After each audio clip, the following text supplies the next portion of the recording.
The only life that we are certain about so far in the entire universe is on planet Earth. Whether that life is intelligent is, let's say, arguable. But anyway, it's not surprising that we're tirelessly searching for life on other planets. So far, they've discovered more than 4,000 of them. But what's even cooler? NASA has compiled a new list of 24 planets that aren't just Earth-like, they're better. The conditions on them are so good that they're more comfortable than on our planet. So let's examine some of them. KOI 5715.01. Let's be coy, shall we? This wonderful planet is in the constellation Cygnus. And why is it so wonderful? Well, our Sun is a yellow dwarf. And sorry, Sun, even though you're not bad at supporting life, there are some stars that can do it better. Nothing personal. The planet KOI 5715.01 orbits near an orange dwarf. Orange dwarfs are stars slightly smaller than our Sun and have a little lower luminosity. Did you like the alliteration there? Anyway, don't worry, it doesn't mean we're going to live in complete darkness. In fact, if the planet is found closer to the Sun and it has a thicker atmosphere, it may even be lighter and more colorful than on Earth. Now, our Sun has a very short lifespan. Right now, it has 7 to 8 billion years left to live, a little longer than Earth's age. But orange dwarfs can live from 45 to 70 billion years. This is great not only because we'll be able to hang out on this planet longer, but also because the planets around these stars have more time to form life. Now, ideally, we would need to find a planet next to an orange dwarf that is about 7 billion years old. It's very likely there will be at least some organisms there. KOI 5715.01 is about 5.5 billion years old. Yeah, it may not seem mature enough, but that's okay, neither do I. Our Earth is a billion years younger, and that didn't stop us. The planet is quite close to its star and is in a habitable zone. 1 year there lasts 190 days. Imagine going to elementary school and already getting a driver's license. It's almost 2 times larger than the Earth. The average temperature there is 52 degrees Fahrenheit, which is slightly less than ours, 57. But it mostly feels warmer there because strong gravity helps it hold on to heat in the atmosphere longer. It's a little too far away though, like 3,000 light-years from Earth, which is about 18 quadrillion miles. Yep, better bring a really big lunch with you. KOI 3010.01. This planet is found next to the star KOI 2010. This planet sounds like a very pleasant world. The average temperature on this planet is 67 degrees, so a little warmer than ours. But that's a good thing. Scientists believe that on a perfect planet, the temperature should be just about 10 degrees hotter than on Earth. The more heat there is on the planet, the more comfortable it is to live there. Also, the higher chances of developing life. The radius of this planet is nearly 1.5 times larger than Earth. There's some atmosphere, although we're not yet sure about its composition, but it's probably like the Earth's. Scientists think that we'll find an ocean there, and it can cover up to 60% of the surface, which is also cool. In a perfect world, water and land should be distributed more evenly than on our planet. A little more land means a little more territory and resources, right? But listen, this planet is actually very similar to the Earth. The semblance is so striking that scientists believe we have an 84% chance to find life there. Of course, not necessarily an intelligent life, but at least some animals. Wouldn't that be cool? Now, what do you think they could look like? Very Earth-like planet, but with stronger gravity. Well, if someone lives there, they're probably big but have a small height and strong little legs. Sounds adorable and scary. But we won't be able to find out the truth anytime soon. So far, for us, these planets are microscopic dots in space. We only have some dry, boring data about them and don't even know what they look like. We'll have to wait until we can find a way to get closer to these planets. Kepler 186f. This is also one of the best candidates for having life.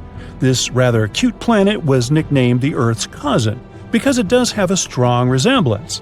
Anyway, these two planets are like sisters, not twins. Kepler 186f rotates near a red dwarf. Red dwarfs are stars even dimmer and smaller than orange dwarfs. Yeah, they'll also live for a very, very long time, but their luminosity is also quite low. However, Kepler 186f is closer to its star than we're to our Sun, so it shouldn't be too dark there. Well, at least not night-like dark. The sky on this planet is sure to be an unusual shade of red, like sunsets on Earth. What do you think? Would you like to live on a planet with an eternal sunset? The size of this planet is about the same as Earth. Not bad, not perfect. Why so? Because the coolest planets are those that are bigger than Earth and have stronger gravity. Now you'll probably say, but wouldn't it be harder to walk there and even harder to get out of bed on Monday? Of course. But on the other hand, this planet will pull the atmosphere better. The atmosphere will be thicker and denser. This means more protection from the scary space stuff, more oxygen, and more heat. Not to mention the fact that the bigger planets have more space to settle. Awesome, right? But of course, the Earth's size is also an excellent choice. Another cool fact is that the tilt of Kepler 186f is about the same as ours. It means that there should be stable seasons and a normal day-night cycle. Do you know how important the tilt of the planet is? Let's look at Mars. Mars is also, in fact, found in the habitable zone of our Sun, but its tilt is very unstable, and as a result, the entire ocean that could have been on it once now completely dried up. Today, it's just a red desert, and there's no life there. At least not as far as we know, but you see how important these tiny details are? This planet is also quite far away from us, 490 light-years. That's about 3 quadrillion miles. So yeah, we're just going to keep waiting for intergalactic travel. Kepler 62e and 62f. These planets were called the most Earth-like before we discovered Kepler 186f. They're very comparable to our home.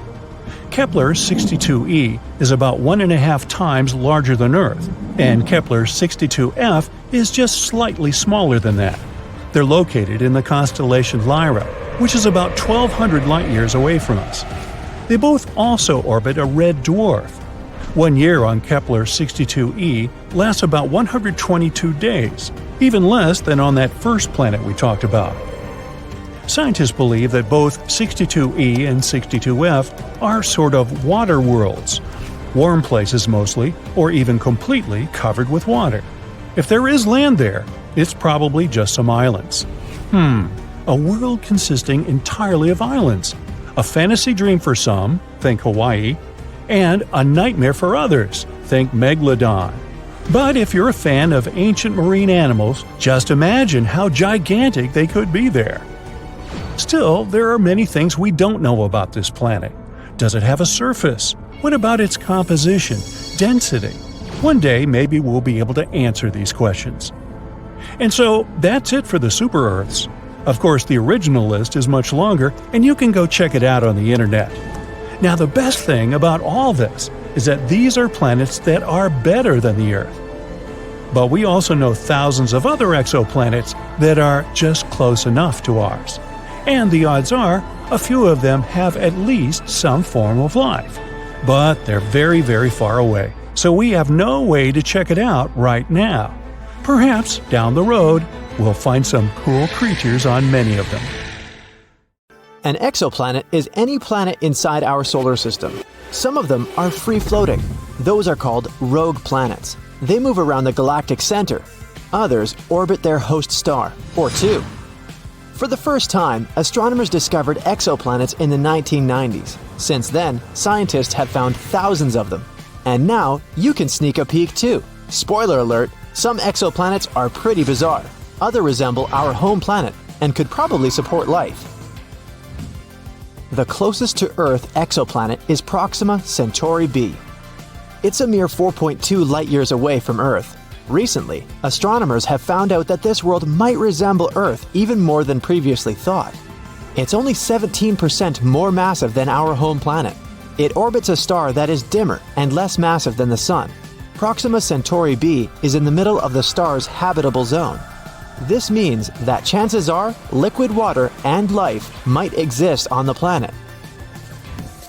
It looks like the exoplanet is tidally locked with its parent star. This means one of its sides faces the star at all times. and the other is always in the darkness. Scientists haven't figured out yet whether the planet has an atmosphere. It's traveling too close to its star and completes one orbit within 11 Earth days. The radiation from the star might be pulling the planet's air away. If this is the case, Proxima Centauri B isn't likely to have liquid water on its surface. Gliese 832c is 16 light-years away from Earth. In the cosmic scheme of things, it's a stone's throw away. This exoplanet is 5 times as massive as Earth and travels much closer to its parent star. That's why a year on this planet lasts a mere 36 days. But since this star is a red dwarf, much cooler and dimmer than the Sun, Gliese 832c gets as much light and heat as our planet does. At the same time, it's still unclear if Gliese 832c is similar to Earth. It probably has a much thicker atmosphere that creates a runaway greenhouse effect. This phenomenon occurs when a planet absorbs more heat from its host star than it can release back into space. This means that Gliese 832c is more likely to resemble scorching hot Venus rather than relatively cool Earth. Another Earth-like planet, TOI 700d, is 100 light-years away from us in the constellation Dorado. It orbits a small and rather cool dwarf star that is about 40% of the mass and size of the Sun. Its surface temperature is half as high as that of our star. The outermost planet, which is the very TOI 700d, is almost the size of Earth. It also sits in the habitable zone of its parent star. No flares from TOI 700 reach the planet. This increases the chances of the exoplanet being habitable. This means it can potentially develop and maintain life. Scientists don't know for sure the exact conditions on the surface of the planet, but one of the computer simulations they've created shows a planet covered with an ocean. It has a very dense atmosphere dominated by carbon dioxide. Astronomers think a similar atmosphere surrounded Mars when it was a young planet. But another 3D model shows TOI 700d as an all-land, cloudless world. That's what our Earth would probably look like if it wasn't covered with oceans. Winds on TOI 700d move away from the night side of the planet and meet in the area that directly faces the star.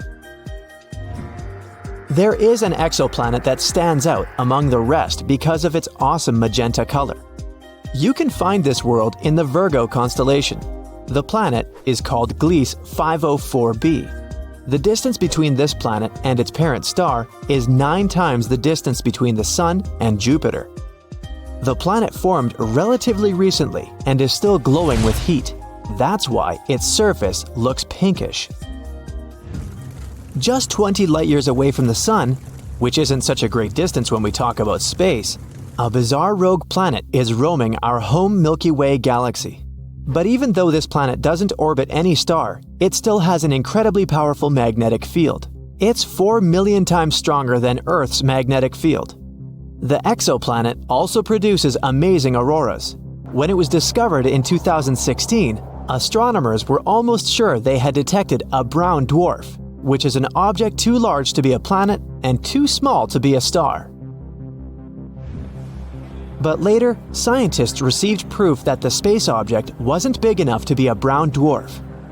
The planet sure is a mammoth among its peers. It's 1.2 times as wide as the largest planet of the solar system, Jupiter, and more than 12 times as heavy. Astronomers think the exceptional strong magnetic field helps the planet produce the auroras. But the most curious thing is that they're generated in a different way than auroras on Earth. It might be because the exoplanet's moon helps the planet create these light shows. If you traveled 20,000 light-years away from Earth, you'd come close to a red dwarf in the Sagittarius constellation. Such stars are very cool and small. Quite far away from this cold star, there's a planet. The distance between this world and its host star is so great that the planet receives very little heat. It's one of the coldest planets ever detected. The average surface temperature on the planet is lower than -360 degrees Fahrenheit. That's why the entire planet is covered with a thick layer of ice. If you stepped onto its surface, you'd see nothing but glaciers, plains, and mountains of ice. And still, astronomers claim life might exist deep beneath the frozen surface. All because the core of the planet is likely to generate enough heat to melt some of its inner ice. In this case, there would be an enormous subsurface ocean, maybe even swarming with bizarre life forms on the planet. One of the oldest exoplanets we know about is PSR B1620-26b. It's about 12.7 billion years old. It's almost 3 times as old as Earth, which appeared 4.5 billion years ago. This also means that the Genesis planet formed only about 1 billion years after the Big Bang. The planet is so old that its 2 parent stars have had enough time to evolve into a white dwarf and a pulsar, making almost 100 revolutions per second. Sunrises on this planet must look awesome. I bet the next exoplanet isn't like any other you might have seen before. It's often called Super Saturn, or Saturn on steroids. That's because J1407b has a colossal system of rings. They're 640 times as large as those of Saturn. The bizarre world is 434 light-years away from Earth. It's the only planet we know about that has rings similar to Saturn's. If you moved J1407b to our solar system and replaced Saturn with it, its rings would look many times larger than a full moon. Astronomers have noticed a gap halfway through the planet's rings. The chances are high that an exomoon the size of Mars orbits the planet somewhere within this gap. If you lived on this moon, you'd have an awesome view every time you looked up into the sky. This exoplanet, called WASP 12b, munches on the light coming from its star. It's one of the darkest worlds people know about. All because its day side consumes light rather than reflects it back into space. The planet is giant, twice the size of Jupiter, and it traps more than 94% of the light that reaches its atmosphere. This is likely to be the main reason for the insane temperatures on the surface of the planet. They can rise up to 4,600 degrees Fahrenheit. It's almost half as hot as the surface of the Sun. WASP 12b travels so close to its host star that it needs just 1 day to complete one orbit. Its night side isn't as hot as the day side, a mere 2,200 degrees Fahrenheit. Because of this difference in temperature, water vapor and clouds gather above the surface of the planet. From time to time, swirls of material from the planet's superheated atmosphere spill onto its star. About 4,000 light-years away from Earth, there's an exoplanet that might be one enormous diamond. It's 5 times the size of our planet, but needs only 2 hours and 10 minutes to orbit its parent star. It's a pulsar rotating at a rate of 10,000 times a minute. The planet is denser than any other we've discovered so far. It consists mostly of carbon, which is so dense that astronomers think it might be crystalline. If it was true, it could mean that at least some part of the planet is diamond. On WASP 76b, it rains iron on the night side of the planet, and the temperature on the daytime side rises up to 4,300 degrees Fahrenheit. That's hot enough to vaporize most metals. This exoplanet is a bit smaller than Jupiter and located 640 light-years away from Earth. Such terrifying weather conditions in this world are caused by its unusual orbit. The distance between WASP 76b and its parent star is 10 times shorter than the distance between Mercury and the Sun. That's why the star and the huge planet are tidally locked. One side of WASP 76b always faces the star, and the other side is always pitch black. This bright blue exoplanet sits 62 years away from Earth. A bit larger than Jupiter, it looks calm and peaceful. Its blue color might remind you of our home planet. But this familiar appearance conceals the planet's horrifying nature. The beautiful hue comes from silicate atoms and particles that make up the atmosphere. But the wind speed on the planet can reach 5,400 miles per hour. That's 7 times the speed of sound. The temperature there can rise up to 1,600 degrees Fahrenheit. But this isn't the worst. In this bizarre world, it rains glass, sideways, so it's probably not the place where you'd like to spend your vacation. Hey there, Earthling! If you think you're special because you live on the only habitable planet out there, think again. What makes a planet suitable for life? A whole bunch of factors, like the planet itself, its neighbors, and the star it orbits. A habitable planet is basically one that can sustain life, with things like access to water, energy sources, and nutrients. Earth, for example, is in the sweet spot, known as the habitable zone, where it can have liquid water on its surface. But just being in this zone doesn't automatically mean a planet is habitable. Factors like crazy levels of radiation can make a planet uninhabitable, even if it has the right temperature. So the bottom line is, we need water, something to orbit, and a set of nutrients of chemical origin that can be found in Mendeleev's periodic table of the elements or those funky snacks you buy. Look at this exoplanet called K2-18b. The term exoplanet doesn't mean that it's exotic. It just states that this planet is located outside the solar system. Most planets need to orbit something, unless we're talking about rogue planets that are basically planet-sized things floating around in space but not orbiting around any star or brown dwarf. Instead of our Sun, K2-18b orbits a red dwarf called K2-18. It's not your average star you can see with the unaided eye in the night sky. This one is hard to observe because of its low luminosity. K2-18b is indeed a planet far, far away. It's located 38 parsecs away from Earth. 1 parsec is somewhere around 19 trillion miles. Hey, you do the math. Hint, lots of zeros. K2-18b is a sub-Neptune, meaning that it has a smaller radius than Neptune. However, it's much bigger than our humble abode. It's about 2.6 times the radius of Earth. As for the weight, K2-18b is way chunkier than Earth. It's about 8 times as massive. It takes 33 days for this planet to go around its star, and it gets just about as much starlight as Earth gets from the Sun. This planet has a light intensity of 1.28 times greater than Earth and has an equilibrium temperature of 28 degrees Fahrenheit. Nope, it doesn't mean that K2-18b feels like New York in January. It only gives us an idea of the theoretical temperature put there. The planetary equilibrium temperature is basically the temperature a planet would have if it was perfectly balanced in terms of radiation. It's when the amount of heat leaving a planet is the same as the amount of heat coming in.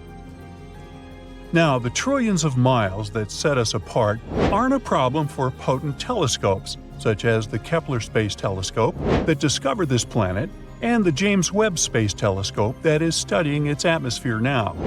In 2019, scientists announced that they had found water vapor in the atmosphere of exoplanet K2-18b, which sparked widespread interest toward this outlandish world.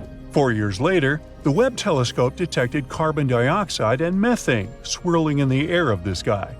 Carbon dioxide is basically our best friend here on Earth. Humans need it to breathe properly and keep our blood pH in check. And plants love this stuff too, because it helps them make oxygen through photosynthesis. Obviously, we can't survive without it. Without methane either. However, this little gem got some scientists buzzing with excitement even more due to the discovery of some funky dimethyl sulfide gas molecules in its atmosphere.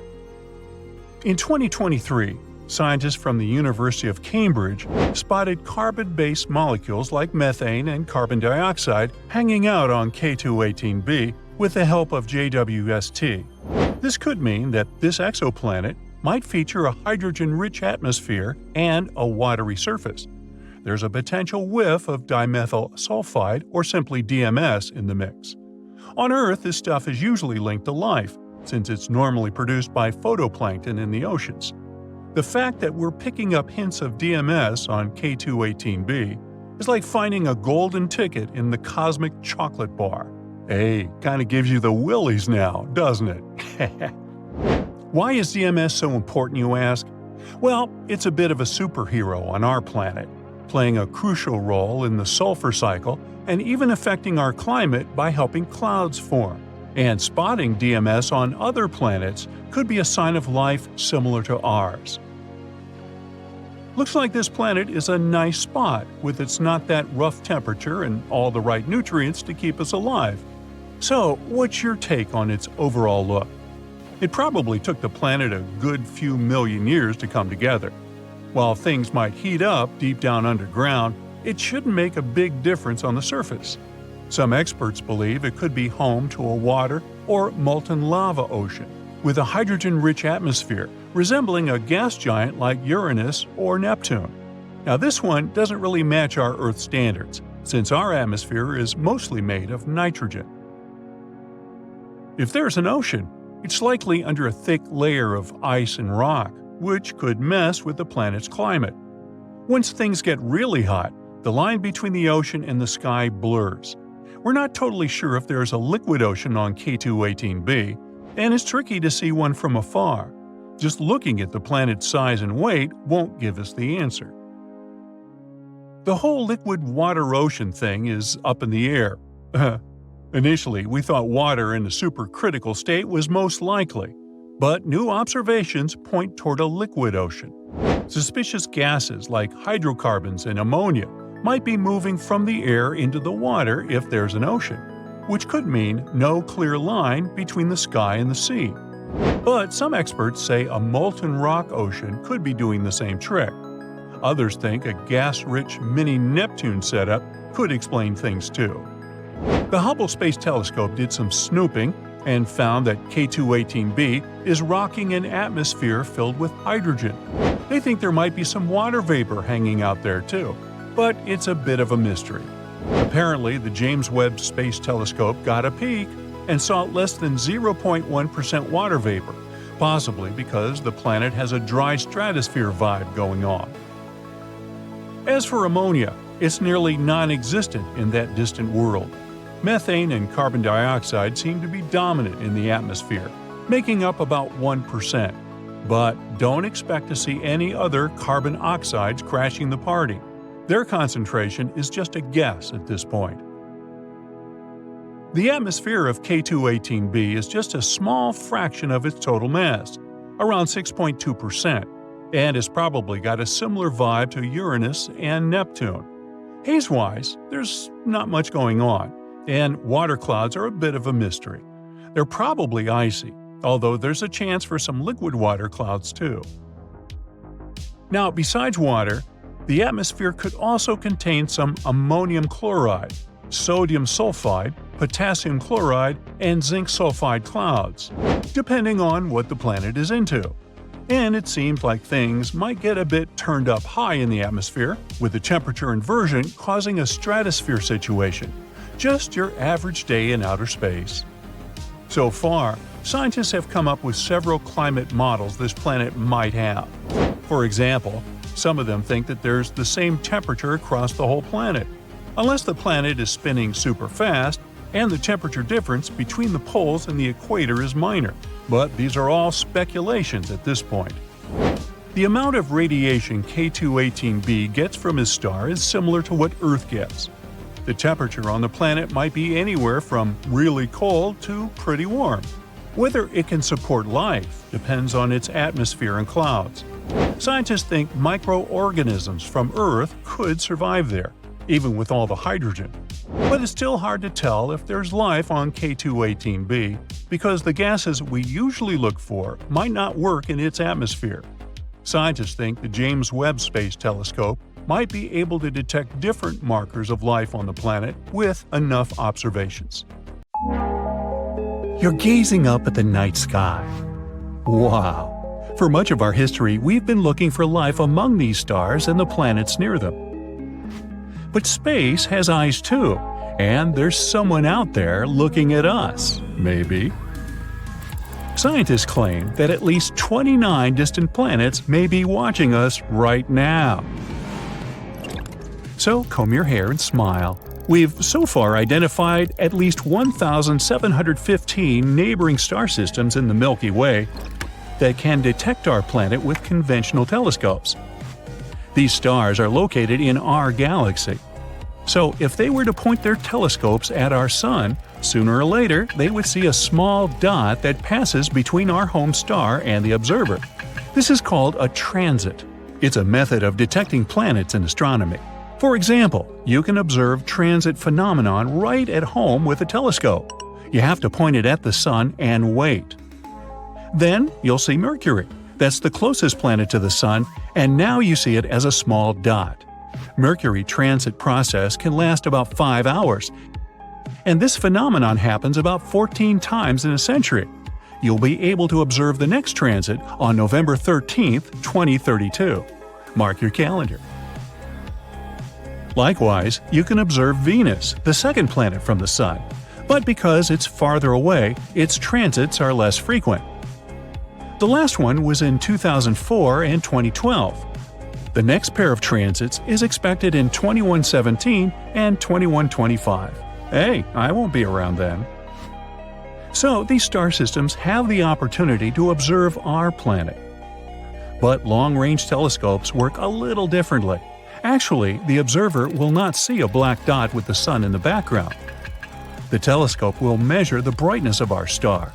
When Earth begins its transit between the Sun and the observer, the telescope will record a slight drop in the brightness of the star because our planet is blocking the path of the Sun's rays.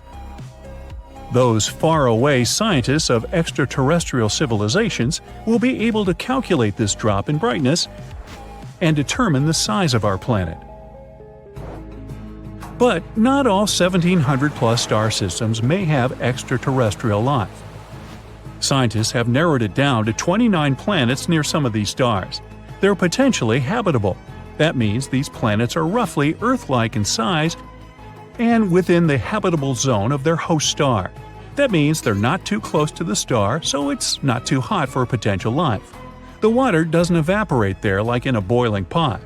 And they're not too far away, so it's not too cold and the water doesn't freeze into thick sheets of ice. And since water is the basis of life, we can assume that civilization might exist there. Theoretically, these planets could have seen Earth transits in the last 5,000 years. So, while we were building the pyramids of Giza or Stonehenge, an extraterrestrial civilization may have been watching us. One of these planets is only 11 light-years from our home. Near the Ross 128 star, a red dwarf in the constellation Virgo, there's an exoplanet about twice the size of Earth and right in the habitable zone of its host star. Theoretically, the inhabitants of this planet could see Earth transit the Sun on a regular basis for 2,000 years. But about 900 years ago, the planet lost its position and can no longer continue observation. The other planet where Earth can be seen transiting is 12.5 light-years away, near the star called Teegarden. The window for observing our planet will open there in about 29 years. We're betting heavily on the TRAPPIST-1 star system. It hosts at least 7 exoplanets, almost like our solar system. And 4 of them are in the habitable zone of the star. But they won't be able to start observing Earth until 16 centuries from now. But we can try to make contact with these planets right now. They're all close enough to us to pick up our radio signals. Radio waves can travel through space at the speed of light, and our planet has been emitting radio signals continuously since 1895. So we're like noisy neighbors in the radio spectrum. If there's a planet somewhere with an intelligent civilization within 125 light-years of us, our radio noise would have already reached them. The only problem is, it would take about the same time to get a response from that civilization. The other problem with radio is that any civilization uses it for a relatively short period. Even now on Earth, we use Bluetooth and fiber optics more than radio, except for maybe traffic reports. And over time, all the radio noise we create will simply disappear. Also, radio communication assumes that an extraterrestrial civilization is advanced enough to use this technology. But who knows? Maybe there are life forms in space that are really different from ours. Our radio signals already could have reached that planet, but its inhabitants simply aren't capable of receiving them. And the moment these life forms build antennas to receive the signal, we'll no longer emit them. But we don't lose hope, and we even send encrypted radio signals into space to communicate with extraterrestrial civilizations. In 1974, we sent the Arecibo message into interstellar space. If some civilization can decipher it, they'll get a rectangle like this. It has all the information about humanity. At the top is our number system, then the atomic numbers, and then our DNA, which is pictured below. Then a human being itself, of course. Below is a diagram of our solar system. Earth, the third planet from the Sun, is slightly elevated. This is how the extraterrestrial civilization will understand which planet this message came from. Below is a diagram of the Arecibo radio telescope itself. Another option how to deliver a message to a distant planet is to literally send a mail delivery there. It could be a space probe. And we've already done that. These are Voyagers 1 and 2. They were launched in 1977 and are still operational. In 2012, Voyager 1 became the first ever human-made object in interstellar space. It travels to distant stars and carries a message written on a golden record. The disk contains greetings in 55 Earth languages, a lot of music from different parts of our planet, different sounds like ocean noise, human voices, and animal sounds. In addition, there are 116 images on the record. These are pictures of people and earthly landscapes. In these pictures, there's information about the Sun and our DNA. The record case contains instructions and a needle to play the record. There's also a map of our galaxy's pulsars so that astronomers from an extraterrestrial civilization can find our solar system. The main disadvantage of sending a message this way is time. Voyager 1 will reach its first stop, the Gliese 445 star, in 40,000 years. Voyager 2 will reach the Ross 248 star in 42,000 years. And in about 296,000 years, it'll pass Sirius, the brightest star in the night sky. I can't wait. Also, an extraterrestrial civilization can detect us with calculations and formulas. All it takes is a little observation of the Sun. In star systems with planets, the host star doesn't stand still. It rotates around a small orbit. This is because the heavy star attracts the planet, but the planet also has its own gravity and resists. This shifts the star a little and causes it to orbit around. An extraterrestrial civilization can calculate this shift of the Sun and determine the mass of the planets near the star. Using such a method, astronomers were able to find 548 exoplanets.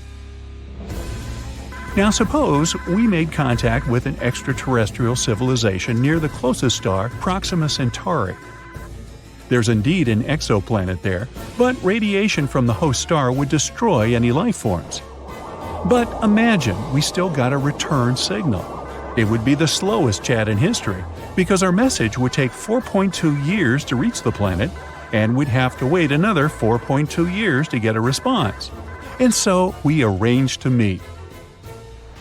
This civilization doesn't know how to fly into space. So we have to take the first step.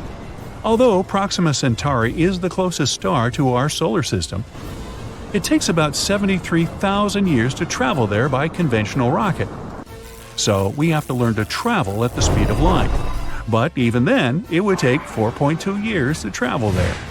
Imagine if we found extraterrestrial life on the other side of the Milky Way. Our galaxy is 100,000 light-years wide. So the journey from edge to edge would take 100 millennia. So, we either have to cheat the laws of physics or transfer all of human civilization to a giant spaceship that will travel from star to star for thousands of years. And when it launches from Earth, only the great and many more greats of the first crew will be able to see another star system from the spaceship portal. Hey, can you move your head? I'm trying to see out the window.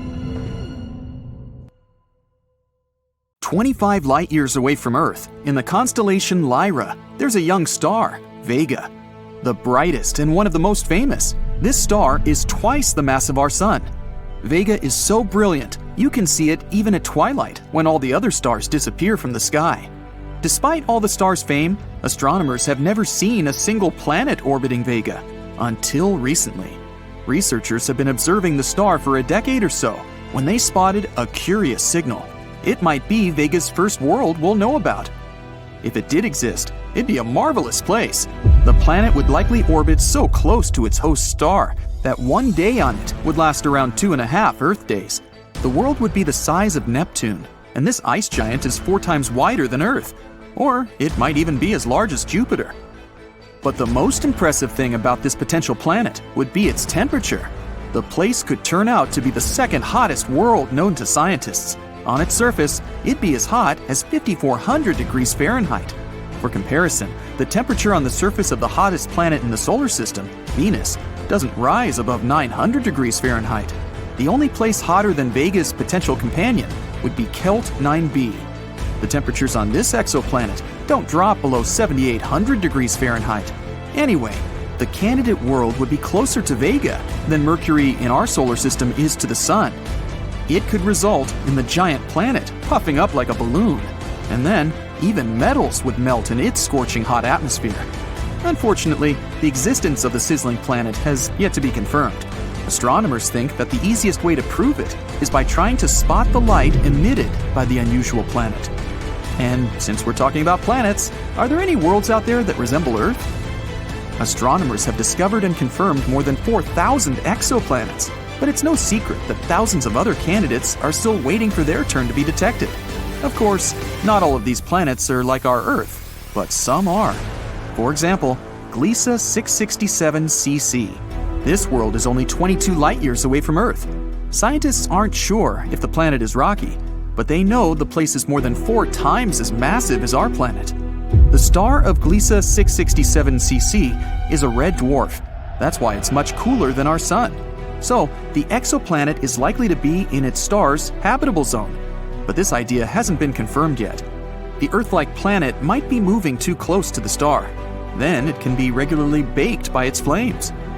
Kepler 22b is much farther away than the previous world. If you wanted to reach that planet, you'd have to travel 600 light-years. This world, which is more than twice as large as the Earth, lies in the habitable zone of its host star. But it's unclear whether it's liquid, gaseous, or rocky. Kepler 69c is almost 70% bigger than our planet. It's also very, very far away, 2,700 light-years. It'd take you 54 million years to travel the distance that great in a modern spacecraft. Researchers aren't sure what Kepler 69c consists of, but they think it's likely to lie in the habitable zone. The planet's position in its solar system is like that of Venus and ours. But since the host star is only 80% as bright as the Sun, the planet shouldn't be affected by its heat that greatly. Kepler 452b is the most Earth-like planet astronomers have discovered so far. It resides 1,400 light-years away from our planet.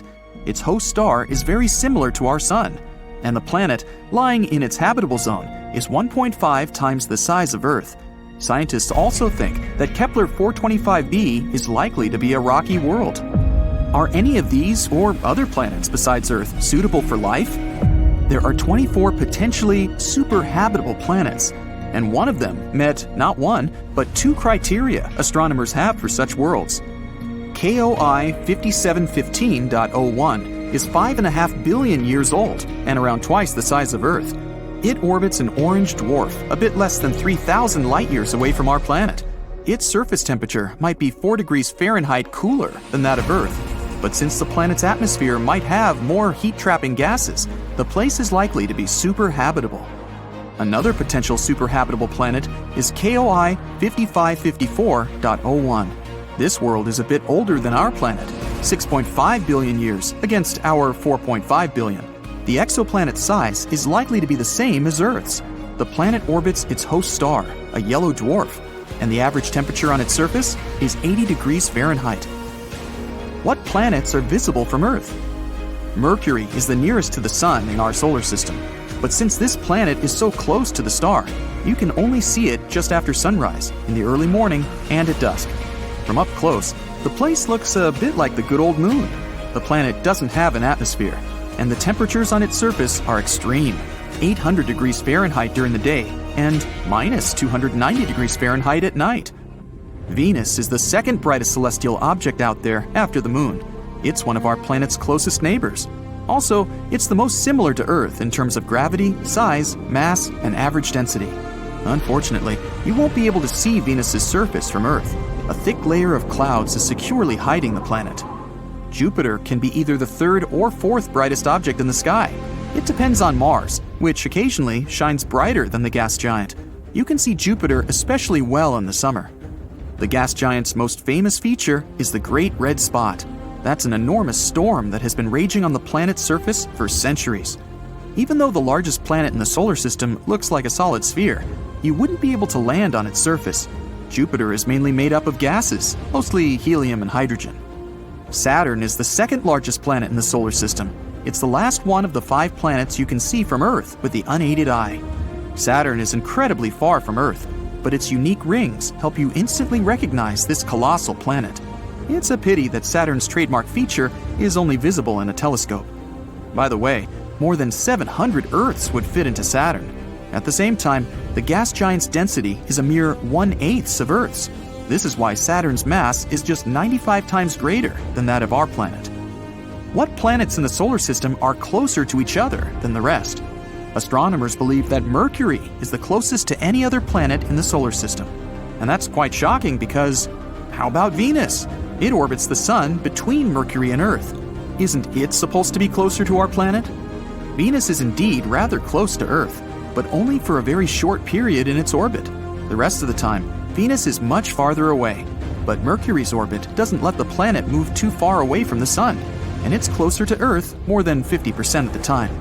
The same principle works with other planets too. Even gas giant Neptune is farther from Uranus than from Mercury. Most of the time, the 2 larger planets are on the opposite sides of the solar system. Their orbits sometimes do bring them very close to each other, but it happens very rarely. And how about planets outside the solar system? Astronomers have recently discovered 2 worlds traveling around the same star. Their orbits are often so close to each other that each planet looks like a huge full moon from the surface of the other. It occurs every 97 Earth days. These planets are about 1,200 light years away from Earth. Their composition and size are different, but the distance between them is a mere 1.2 million miles. That's 5 times the distance between Earth and the Moon, and it's closer than any other planets astronomers know about. One of the newly found worlds is more than 4 times as massive as our Earth. It's likely to be rocky. The other is a gaseous planet the size of Neptune and almost 8 times as massive as our planet. Scientists haven't figured out yet how such dramatically different space bodies ended up in such similar orbits. We've been focusing on trying to find life on Mars so much, while there is this gem waiting to be explored. This planet is the 6th farthest from the Sun and the 2nd largest in the solar system. You'll find it right behind Jupiter. I'm talking about Saturn, or as they sometimes call it, the jewel of the solar system. It's so different from our planet. First of all, you wouldn't be able to stand there. While Earth consists of rock and other tough stuff, this planet is like a giant ball, mostly made of gases. If you found a swimming pool huge enough to fit Saturn, you could see the planet floating in the water. No wonder, Saturn is the least dense planet in the solar system. It also contains a lot of helium. You know, the gas you put in balloons to make them hover in the air. Saturn is a very windy planet. Winds there are more than 4 times stronger than the ones we have on Earth. A day over there lasts 10 hours and 14 minutes because Saturn spins on its axis pretty fast. But the planet takes its time while going around the Sun. A year there equals 29 Earth years. Saturn's radius is more than 36,000 miles. It means the gas giant is 9 times wider than our planet. If Earth was the size of a nickel, Saturn would be as big as a volleyball. Even though some of our planets in our solar system also have rings, Saturn's are the most spectacular ones. You can even see its rings from Earth. And no, you don't have to be a scientist with insanely expensive equipment. All you need is a small telescope. Saturn's rings are not firm. They are made of pieces of dust, rock, and ice. Some of them are as small as grains of sand, and some as big as a house or even a mountain. These are actually bits of asteroids, comets, and shattered moons that fell apart before reaching Saturn. They could be torn into pieces by the planet's powerful gravitational pull. Saturn has over 50 moons, and recently, scientists have discovered some unusual hydrothermal activity on one of them. Enceladus is Saturn's 6th biggest moon. It has 4 tiger stripes close to one of its poles. Researchers have found that there is an ocean underneath these stripes. Water and ice erupt from that area, so now we can't but wonder, maybe there's life out there. In the oceans on Earth, some forms of life gather around similar hydrothermal vents. They feed on the chemicals there, same as plants on the surface do with sunlight. And not only that, some of the oldest microbial life on our planet feed on the same energy as the one produced beneath the ocean's surface on Enceladus. It could potentially mean there's life developing there right now. Of course, it takes millions and millions of years for even the simplest organisms to appear. But hopefully, scientists will need less time to find more complex forms of life. There are millions of exoplanets out there in space, and scientists have been searching for those that could be potentially habitable. Exoplanets are planets orbiting a star outside of our solar system. Dwarf stars are similar, less luminous than the Sun. They sometimes live for more than 10 billion years. That's enough time for a living organism to develop and evolve into a more complex form. Life might appear on the planets orbiting such dwarf stars, or, like with Saturn, on one of their moons. And here it is, Gliese 876b, that orbits the red dwarf star Gliese 876. This planet is mostly a mystery, but scientists assume this is a gas giant that has no solid surface. They believe its atmosphere doesn't have clouds, but there might be water in its liquid form on the planet's surface. T-Gardens B orbits a red dwarf that's around 12 light-years away from our solar system. The planet's mass is just a bit higher than that of Earth. Scientists think it may have a rocky surface. The planet needs around 5 days to complete its orbit. It means that 1 year on T-Gardens B is actually shorter than 1 week on Earth. Somewhere far, far away, there's another potentially habitable planet named Kepler 1638b. Okay, to be more precise, it's 3,000 light-years away from Earth in the constellation Cygnus. This planet is 4 times as heavy as Earth and twice as wide. It needs almost 260 days to complete 1 orbit around its star. The gravity on this planet is stronger than that on Earth. It wouldn't be an easy feat to jump on its surface. One more Kepler coming along. This time, it's Kepler 62e, a planet that's more than 1.5 times the size of Earth. Scientists believe this one has a warm, humid, and hospitable atmosphere with cloudy skies. There are 1,200 light-years between Earth and this planet. Kepler 62e needs 122 days to orbit its red dwarf star. Its neighbor, Kepler 62f, is another potentially habitable zone. It's a world around 40% bigger than Earth. Scientists think this planet might be covered in water. The oceans on our planet are full of interesting creatures and organisms of all sizes, so the chances are this planet also hides some intriguing living beings, or at least it has the potential to develop life. When we say habitable, it doesn't mean life definitely exists there. It just means there are conditions for some forms of life to develop. LHS 1140b is a planet located in one of the potentially habitable zones. Unlike its gas companions, it's solid and quite rocky. The planet's radius is 60% larger than that of Earth, and its mass is 7 times bigger. It's one of the densest planets found out there. Since the planet has a big mass, an atmosphere there must be rather thick. Plus, gravity on its surface is much stronger than here on Earth. That's why you would likely have problems just standing on that planet. Hello and greetings from TRAPPIST-1, an ultra-cool dwarf in the constellation Aquarius. It's around 39 light-years away from us. 7 Earth-sized rocky planets are orbiting in the star's habitable zone. All of them can potentially have some water on their surfaces. The temperature on these planets is more or less similar to that on Earth. On the Moon, gravity is only 16% of what we have on our home planet. That's why the astronauts could hardly control their movements when they visited our natural satellite. But when it comes to the gravity on TRAPPIST-1 planets, you would probably feel good and comfortable there. And Kepler, once again. This time it's Kepler 452b. It's a rocky planet 60% larger than Earth. Its parent star is similar to our Sun. This planet has actually spent around 6 billion years in the habitable zone, while Earth has been there for a mere 4.5 billion years. This planet needs 385 days to orbit Kepler 452. This star is around 20% brighter than our Sun, but has the same temperature. The whole system is very far from our little oasis. It would take you 28 million years to get there. And now, how about KOI 7711.01? It's another intriguing world 1,700 light-years away from us. This planet is only 30% bigger than Earth. It gets almost the same amount of heat as we receive from our Sun. Sometime in the future, people might start colonizing the galaxy. They would be looking for new planets to live on. Then we'd certainly have to make really long trips, and maybe one day we'd reach Proxima Centauri. It's a nearby star that has a couple of planets we could potentially inhabit, like Proxima Centauri B. It's around 4 light-years away from Earth, and it doesn't sound that far at first, but it actually is. It would take about 6,300 years to travel there, if we use the technologies that are available these days. It would mean many, many generations to make a trip like that, and it would take even longer to finally inhabit that new world. People would be born and raised on spaceships. They would live their lives there without ever seeing either Earth or the planet they're heading to. Instead of trees, mountains, and rivers, there would be only the dark nothingness of faraway galaxies spreading in front of them. They would never be able to wander unknown streets, breathe in the fresh air, feel the wind. The only place for them to travel to would be another part of the ship.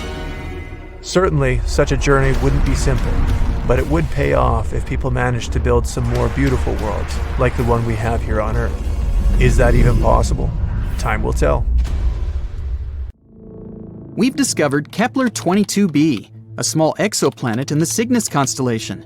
Seems like nothing important, right? But it's actually a big deal. This is the first planet located in the habitable zone that was found by the Kepler telescope. In other words, there may be water on this planet, and if there's water, there may be life. Kepler 22b can become our new potential home. So let's take a closer look at it. Actually, discovering new planets is not easy at all. Not all of them can be seen through our super cool telescopes, even the almighty Hubble. Sometimes, the stars are so small and dim that it's really hard to find them on a map. The same thing happened with Kepler 22. In such cases, scientists have to use a special method. First, they take a bunch of photos of the star in different periods of time. Then, they look at them and think, are there any dark dots on this star somewhere? And if they find one, that might be a planet. These photos actually help us to discover some very important stuff. Like, first of all, this planet exists. Secondly, here is its size, radius, and proximity to the star. And finally, will we be able to live there? Now we know that Kepler 22b is very similar to our planet and could potentially become a second Earth. It's also very close to us, only 635 light-years away. Yeah, it's about 3 quadrillion miles, but this is one of the closest options. Kepler 22, the star of Kepler 22b, is a yellow dwarf. It's very, very similar to our Sun. The same size, the same radius, even the age is almost the same, 4 billion years. The difference is only in luminosity. It's about 20% dimmer than the Sun. So, no matter how much you strain your eyes, you won't see this star in the night sky. The planet Kepler 22b is about 2.4 times larger than our Earth, and that's pretty good. More radius means more potential water and space to live. Although going from one city to another would take a while. It's scary to even imagine a 3-day-long plane flight. We don't know the exact mass of this planet, but scientists think it's bigger than Earth's. Actually, the mass of Kepler 22b can be up to 36 times greater than that of our planet. What does it mean? Vigorous gravity. If the planet is 36 times heavier than Earth, then gravity there will be about 6 times stronger. Can you barely lift 20 pounds of potatoes? Try 120. Not to mention that you yourself can become much heavier on that planet. You'll have to get incredibly pumped up just to walk there. You have to literally turn yourself into a bodybuilder just to get to work.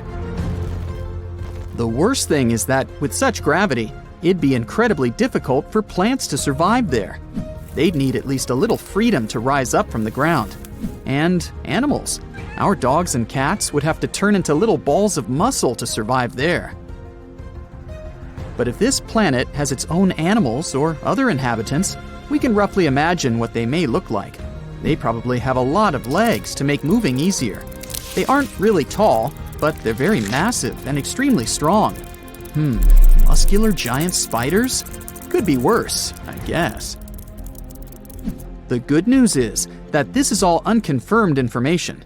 If we're very lucky, and gravity there turns out to be just a bit stronger than Earth's, then, of course, it'll be much easier to live there. The next thing we know about Kepler-22b is that it's about 15% closer to its star than we are to the Sun. If Kepler-22b existed in our solar system, it would be located somewhere between Earth and Venus. Does that mean we're all going to burn? No, silly. As I mentioned before, the star Kepler-22 is pretty cold, just some 10,000 degrees Fahrenheit. And that's why we can assume that the temperatures on Kepler-22b will be about the same as we have on Earth. If the planet orbits its star the same way Earth orbits the Sun, which we don't actually know, Kepler-22b can rotate around its star on its side, like, for example, Uranus. What? Didn't you know Uranus is actually lying on its side? Also, look at its rings. Yes, Uranus also has rings, like Saturn, but they're vertical. The universe is truly a mysterious place. So, if Kepler-22b is really something like that, then the weather on the planet will be, to put it mildly, not very good.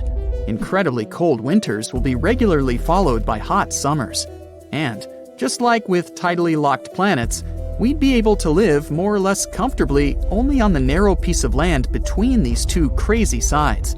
Let's hope that this is not the case and the planet rotates normally. But it's not all that bad. Studies show that there may be an ocean on Kepler-22b. You already know that water means life, but in this case, it's also a big plus because a planet covered by an ocean always has more stable temperatures. The water absorbs some of the heat and distributes it evenly across the planet. The hot parts cool down, and the icy ones warm up. By the way, that's exactly what happened to Earth billions of years ago. When our planet started getting its first little puddles, our beloved moon helped these puddles to spread all over the planet. Thanks to this, a burning horror that used to be our Earth turned into a cute little ball full of life.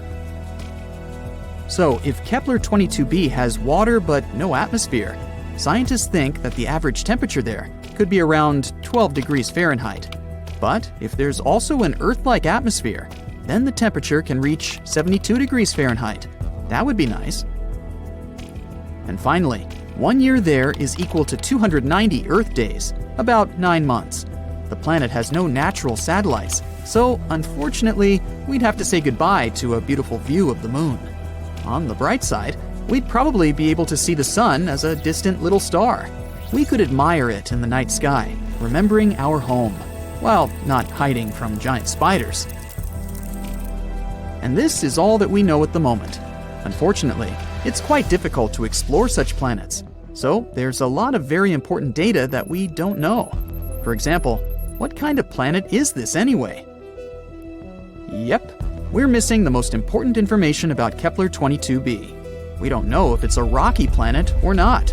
And if not, then all the previously mentioned information means nothing. It may turn out to be a gas planet, or a planet covered with gas but with a solid core, like Neptune, or a water world covered with a giant ocean. In this case, it better be a water planet. Then at least we could build some kind of underwater city there. We could filter the water and eat fish, until we evolve into an amphibious species. Does it even count as evolution if we go back to our roots? Scientists, however, think that Kepler-22b may turn out to be a Neptune-like planet. Some astronomers have even assigned the planet to a category of mini-Neptunes. Yes, this is a real planetary category.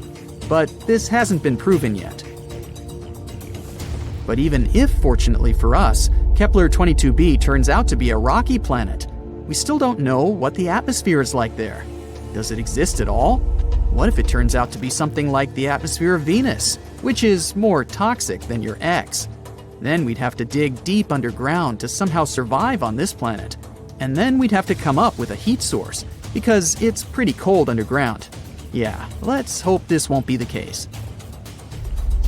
There are many possibilities with Kepler 22b.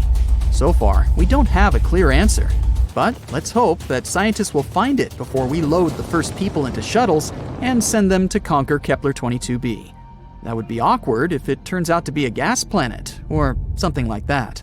2022 and 2023 have been landmark years for discovering new, fascinating worlds. Last year, NASA surpassed 5,000 confirmed exoplanets. The list is incredibly diverse. It includes rocky super-Earths, gas giants like Jupiter, ice giants like Neptune, and so on. And this is just the beginning. There might be more than 1 trillion exoplanets in our galaxy alone. But the most important question is, how many of them are habitable? For us. Are there any planets on this list that could have life on them? Or that could be a future home for us? Of course there are. And in 2022-2023, we found as many as 5 of them. So buckle up and hang on for a wild ride beyond our solar system. The first planet on our list is Wolf 1069b, a boring and stodgy designation. So I'll simply nickname it Wolfie, because hey, who's going to stop me, NASA? A new study conducted by 50 starry-eyed astronomers confirmed something awesome.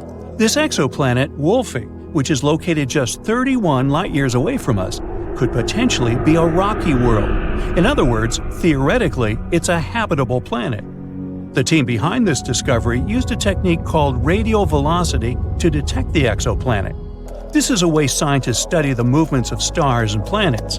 It's as if when you're playing catch with a friend, as they throw the ball to you, you can see it coming closer and closer.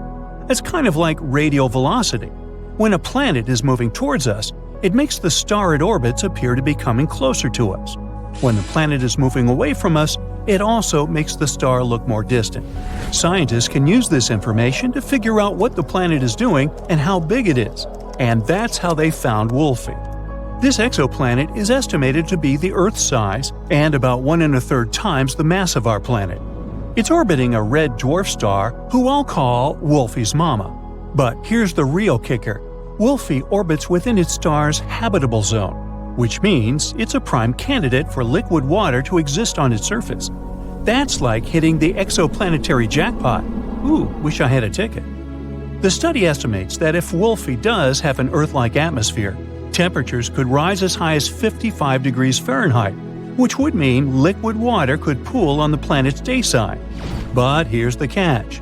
The exoplanet is tidally locked to its star, meaning that the same side always faces the star.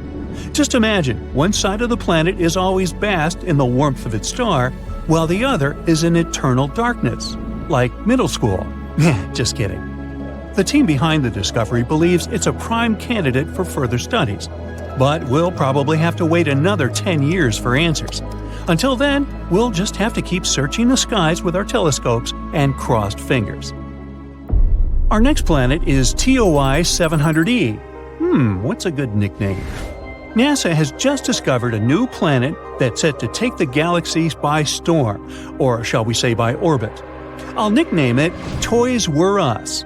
It's almost the size of Earth, most likely has liquid water on its surface, and it's only 100 light-years away. We're not talking about a road trip, of course, but this is close enough in the grand scheme of things. Toys Were Us is the 4th planet in its system, and it's got a bit of a short orbit, just 28 days to circle its star. Well, at least you would have a birthday every month. Hooray! This time, the discovery was made using the transit method. Planets themselves are incredibly small and hard to detect. But when a planet is in front of its star, it blocks some of the light coming from it, making it look a little bit dimmer. As soon as the planet moves away, the star gets brighter again.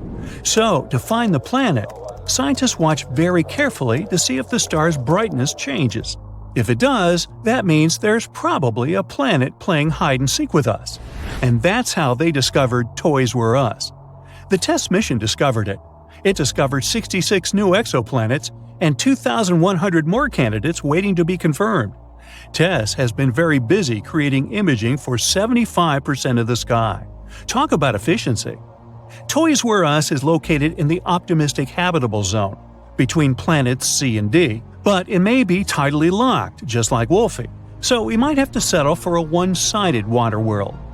The discovery of Toys Where Us is a promising prospect for future follow-up observations, and it demonstrates the potential for TESS to find even smaller exoplanets in the future.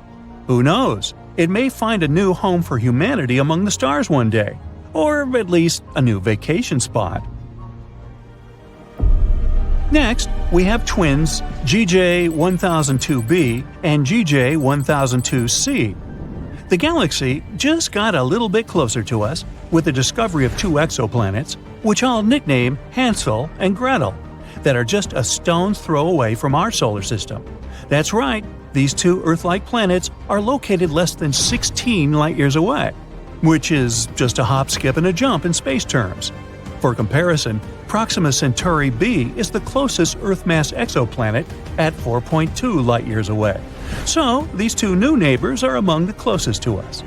They both orbit a red dwarf star with barely 1/8 the mass of the Sun. It's quite cool and faint, but that's okay, since both planets are very close to it. Hansel takes 10 days to orbit its star, while Gretel takes just over 21 days. Even more birthdays, I guess. The discovery was made by an international scientific team and was no small feat.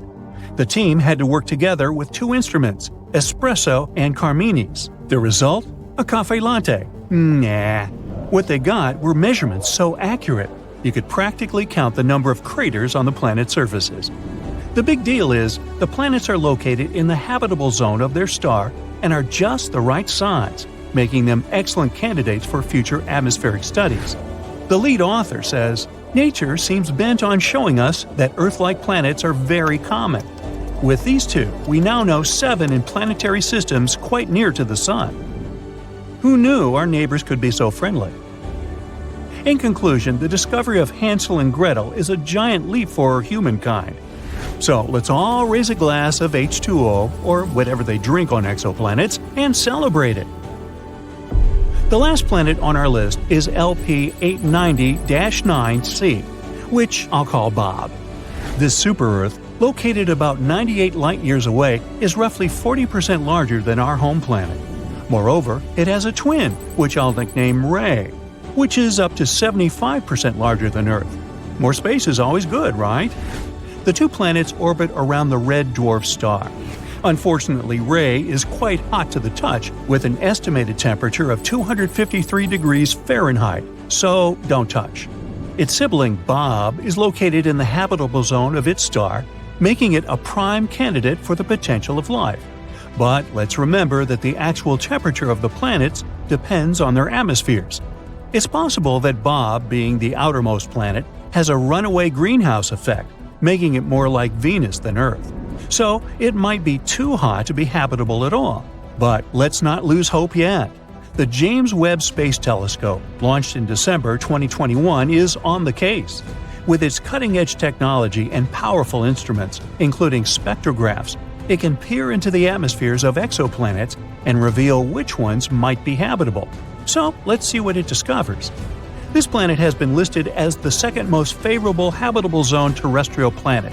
Now it's on the list with 7 other Earth-like planets, all about 40 light-years away from us. Maybe they'll become our new homes in the future.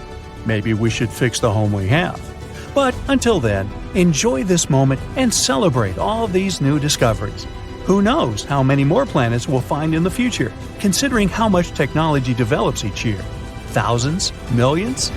Meanwhile, Bob and Ray, Hansel and Gretel, Toys Were Us, Wolfie and her mama will all be out there waiting for us. In the vast expanse of the universe, there are planets unlike any we've seen before. Planets with a treasure trove of diamonds. What mysteries do these sparkling worlds hold? What do they look like? And most importantly, just how much would it all cost? Let's find out. First of all, let's take a look at diamonds in general. We see them as rare and valuable gems, but did you know that they actually come from something as ordinary as carbon? That's right, this is the same element that's found in your pencil lead or coal. This is also the key ingredient in a diamond. But how does a plain old carbon atom turn into a dazzling diamond? Well, it all starts deep beneath the Earth's surface. At depths of around 100 miles, carbon is exposed to temperatures of over 2,000 degrees Fahrenheit and pressures of over 825 pounds per square inch. That's like putting the weight of 3 elephants on a postage stamp. Under these extreme conditions, the carbon atoms bond together in a unique way. They form the crystal lattice structure that gives diamonds their distinctive shape. This process can take millions or even billions of years as the carbon slowly makes its way closer to the Earth's surface through volcanic activity. And then, finally, the diamond is formed.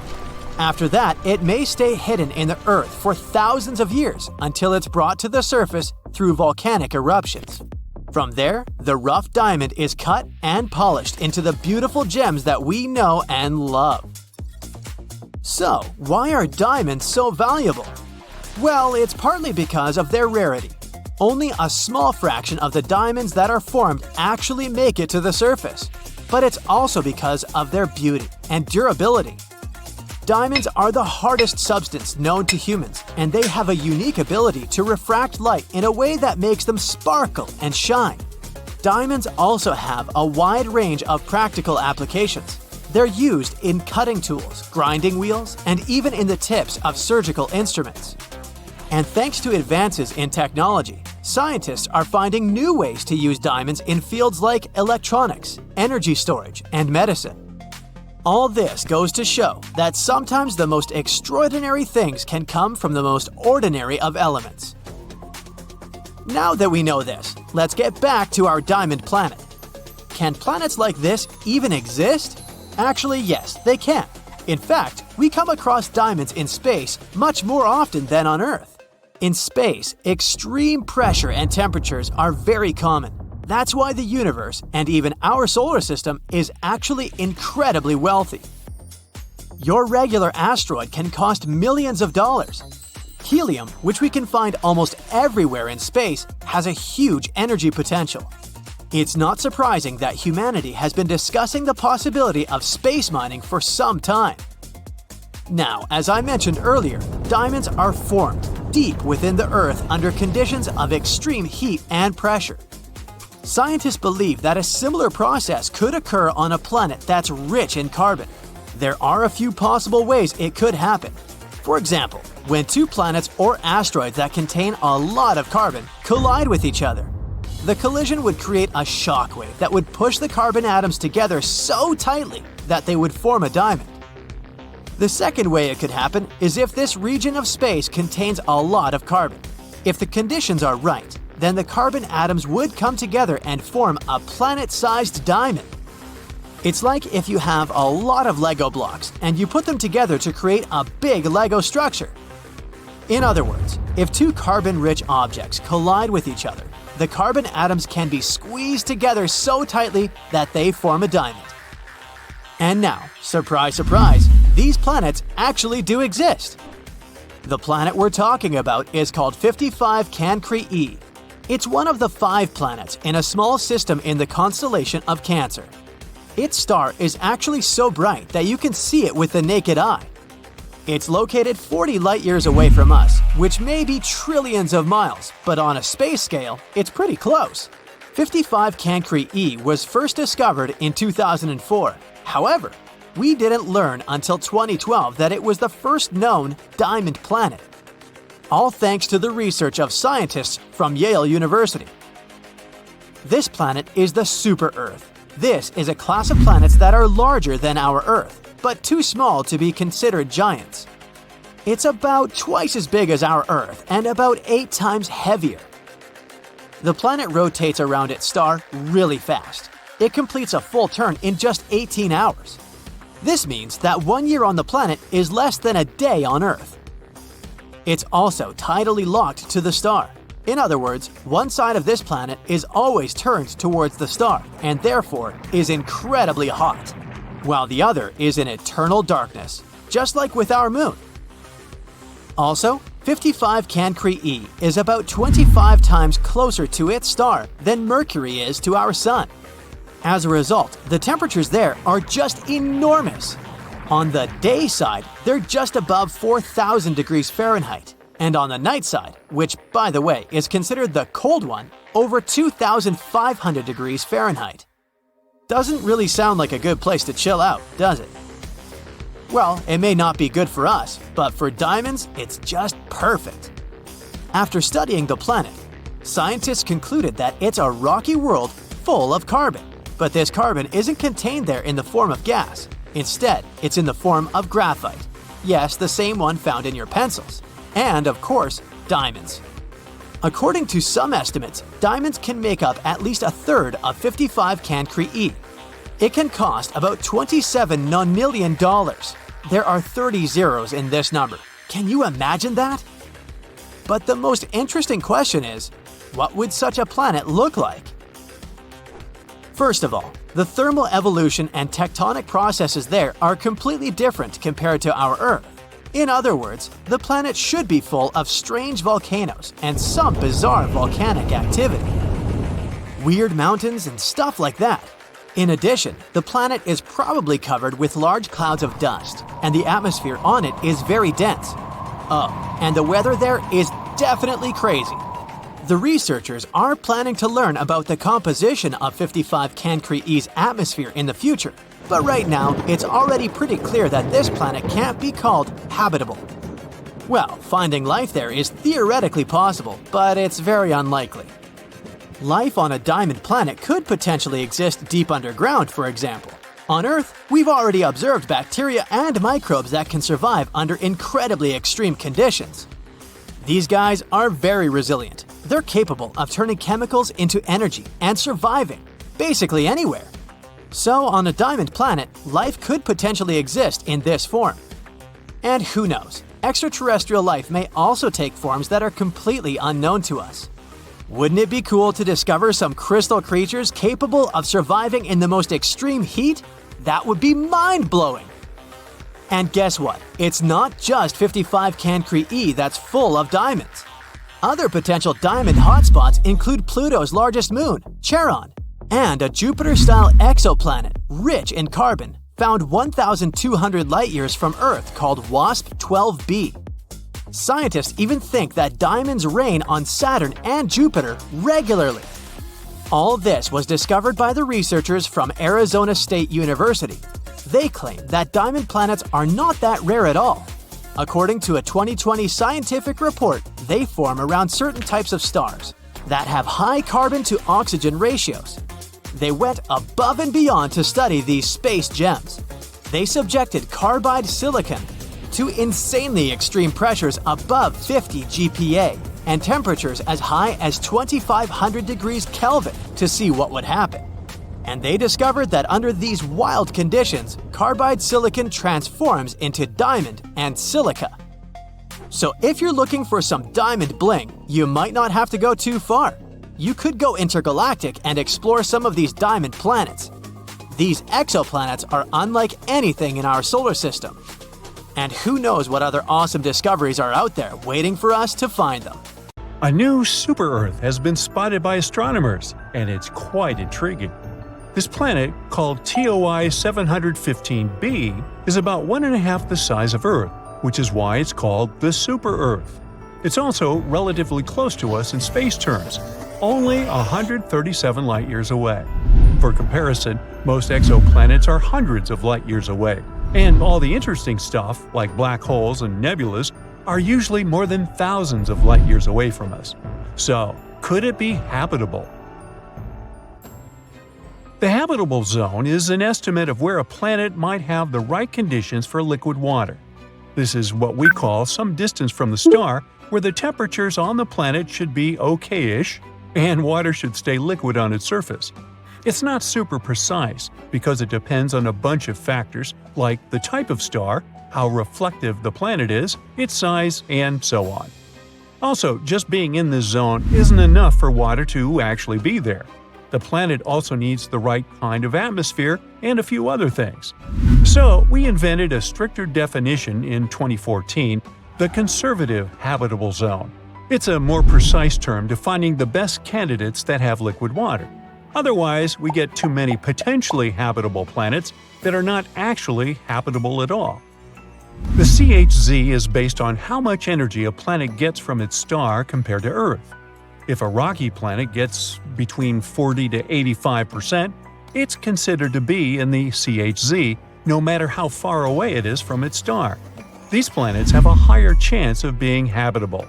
And yes, TOI 715b is located there. This super-Earth orbits the M-type star, also called red dwarf. It's a star that's much smaller and cooler than our Sun, about a quarter of the Sun's size and mass. But if the planet is located in the habitable zone, it's actually a better option for life. Red dwarfs live much longer than our Sun, a yellow dwarf. This also means that they have more time to form little creatures on their planets. And this red dwarf really is older than our star. Our Sun is 4.6 billion years old, and this star is 6.6 billion years old, give or take a few hundred million. It doesn't have much magnetic activity, so it's not dangerous. It doesn't flare up like younger red dwarfs. These flares can be super strong and might even hurt planets by taking away their atmospheres. Although some planets around it do have thinner atmospheres, it seems like this red dwarf has already gone all out. These red dwarfs are where we're looking for planets that could support life right now. Our super-Earth is really close to its star, zooming around it in just 19 days. Since the star is small and the planet is so close, the planet passing in front of its star happens a lot and looks really clear. This makes it easy for telescopes like the James Webb to study its atmosphere without needing too much time. Now, speaking of the James Webb Space Telescope, it's bringing us into a new era of understanding distant planets beyond our solar system. Imagine being able to see what gases make up the air on a planet millions of light years away. James Webb will help us to find worlds that could support life. Right now, it's trying to figure out whether TOI 715b has an atmosphere. If it does, its atmosphere might be easier to spot compared to a planet that's drier and denser. And then we might get even more height because it would look like a good place for life. On top of all that, there might be another planet in this system, also in the habitable zone. We're not sure whether it's really there, it's just a candidate with a crazy name. But if it turns out to be real, it would be about the size of Earth. Also, it would be the smallest planet in the habitable zone ever spotted by the TESS telescope. Now, another cool thing about TOI 715b is that it cannot just have water on it, but be an entire water world. An ocean planet is a type of planet that has an ocean covering its surface or has subsurface oceans. They might not have much dry land because the water can cover everything. Sometimes the entire planet can be covered in other liquids, like lava or ammonia. When it comes to planets outside our solar system, we can't see surface water directly with our current technology. Instead, scientists look for water vapor in the atmosphere as a hint there might be liquid water below. And of course, we wonder if these planets can have life, hopefully not in the form of Leviathan-like monsters. Our models show that planets with oceans might be pretty common in our galaxy. This means there could be lots of ocean worlds out there waiting to be discovered. But the most important part about TOI 715b is that it's in the so-called small planet radius gap. If we give the planets a lineup, there will be those that are bigger and smaller than Earth. But there's a sudden gap in planets that are about from 1.5 to 2 times bigger than ours. Where are they? This gap is interesting to scientists because it tells us something about how planets form and change over time. It's not that planets don't form in this size range. They actually start off larger and then lose some of their mass, like a balloon gradually deflating. Perhaps it happens because of how they orbit their stars, with stars blowing away some of their mass as they dance around it, as our Sun does with gas from comet tails. This gap holds a lot of mystery, and planets, like our new super-Earth, are clues that could help us unravel it. We aren't sure whether it exists around red dwarfs. Maybe it's a gap in how dense these planets are rather than in their actual size. So studying our discovered planet is even more interesting. It'll help us learn more about distant stars and their planets. Now, I mentioned TESS a while back. NASA's TESS, Transiting Exoplanet Survey Satellite, has been in space for 6 years now and has been incredibly successful. NASA launched TESS because we already found over 5,000 planets orbiting other stars, mainly thanks to the Kepler telescope. But Kepler mostly found large planets, not necessarily like Earth. We decided to focus TESS on finding smaller Earth-like planets around nearby bright stars, making them easier to study with future telescopes. Here's how it works. The camera observes stars and looks for changes in their brightness. If the brightness suddenly drops for a while and then gets back, it could mean there is a planet passing in front of it. But stars can dim for other reasons too.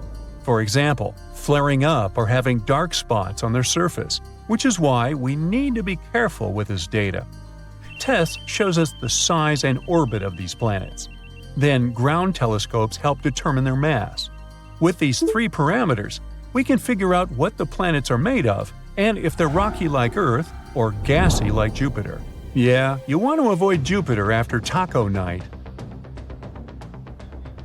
One example of TESS's discoveries was the TOI 700 system. There, it discovered its first ever Earth-like planet, TOI 700d. This exoplanet also orbited a red dwarf, and it's even closer to us, about 100 light-years away. Unfortunately, it's unlikely to be habitable because the temperatures there are crazy. Another big discovery was made in the AU microscopy system. TESS discovered a planet about 4 times the size of Earth and another nearly 3 times Earth's size. This system has become a key area for studying how stars and planets form and change over time. TESS has also spotted a variety of other exciting finds, including supernova, hot worlds, and so on. And as it enters its 6th year, we can only expect more exciting findings to come. Perhaps we've all stopped to think at one point about what it would be like to live on another planet. I know I've had days like that. Gotta get away. And maybe even interact with other types of creatures that already live somewhere else in space. These days, such ideas sound more like something from a science fiction book. But in the future, permanently changing your address to another planet might turn out to be mandatory. Think of the stars in our solar system as a battery. Billions of years from now, its energy will be gone. Without its light and warmth, life on Earth can't exist. When you think about it this way, we have to hope that future humans will have found some other place to live by then. Thankfully, there's good news. Recently, scientists at NASA have announced that they have found a new planet that might be able to support life. They call it TOI 700e. E is roughly the same size as Earth, and it's located in a region of space where scientists think water could exist in its liquid form, which is crucial for the development of life. This planet is not the only one, though. Close to it, there's another promising planet which they call TOI 700d, but this one is further away from its star. Because of the distance from the main source of light, Planet D lies in a special area called the conservative habitable zone. In simple terms, scientists aren't sure whether life might exist on this one, but they don't exclude such a possibility. Planet E is in the optimistic zone, which means that it's possible that it has water and even an atmosphere. Hey, at least we have some options. The 2 planets are in a solar system that's only 100 light-years away from Earth, which is considered pretty close in space terms. NASA found these planets by watching the light from the star and measuring how it moves when a planet passes in front of the star. This is the first time that NASA has found a solar system with multiple planets that could have life. So far, scientists have found over 5,000 exoplanets, and they think there could be at least 10,000 more. Specialists at NASA are looking into the ways to figure out if any of these planets could harbor life.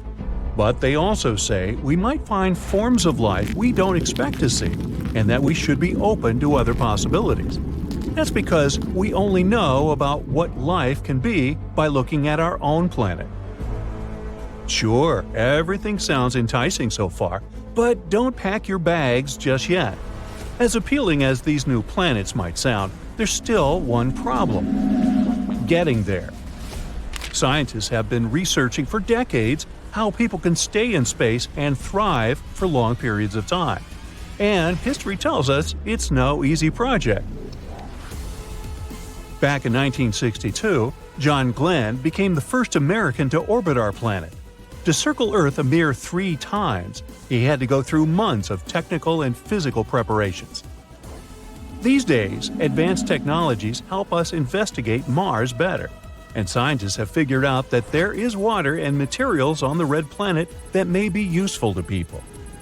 It has sparked the idea of sending people to Mars to live there, just to begin with. The first manned Mars mission is scheduled for the late 2030s or early 2040s, if everything goes well. The plan is for this to be a round trip, but even if NASA manages to plan everything well, the round-trip journey will still take about 500 days. It all depends on Mars and Earth's positions in their orbits around the Sun. One of the biggest problems with living on Mars is gravity. For starters, the astronauts will arrive at the red planet after months of living in microgravity. It means it could take them a lot of time to physically get in shape before they could start exploring. That's because living in microgravity conditions heavily affects the human body. It might mean loss of bone and muscle mass, as well as a shift in the normal movement of body fluids, which tend to go upward. This can lead to pressure on the eyes and even problems with people's eyesight. But Mars is right here, in our own solar system. What about planets that are light years away? The answer is still up for debate. It may sound cool to travel really fast, like at the speed of light. So far, scientists believe it's not possible. Sure, we may have been able to create airplanes that travel faster than sound, supersonic aircraft, but it's not the same. There's quite a difference, actually. Light is about 1 million times faster than sound. Traveling at the speed of light would mean we could go from Earth to the Moon in 1 second, or from Los Angeles to New York in less than the blink of an eye. But what stops us, though? Some say it's energy. It may be possible to make something go really fast, but it'll take a whole lot of energy. In this case, engineers will need to find new ways to make things move in space. Right now, rockets use fuel that is similar to the gasoline you use in your car. But that's not very efficient when it comes to space travel. Other ways to push a spacecraft include using electric or magnetic forces. One promising idea is using a solar sail, which is like a large thin sheet of plastic that can be pushed through space by sunlight. Some spacecraft have already used solar sails, and scientists think they could go up to about 10% of the speed of light. If other planets in our solar system turn out to be inhospitable, and we can't invent spaceships that move fast enough, we might still have a choice. Secret Option C.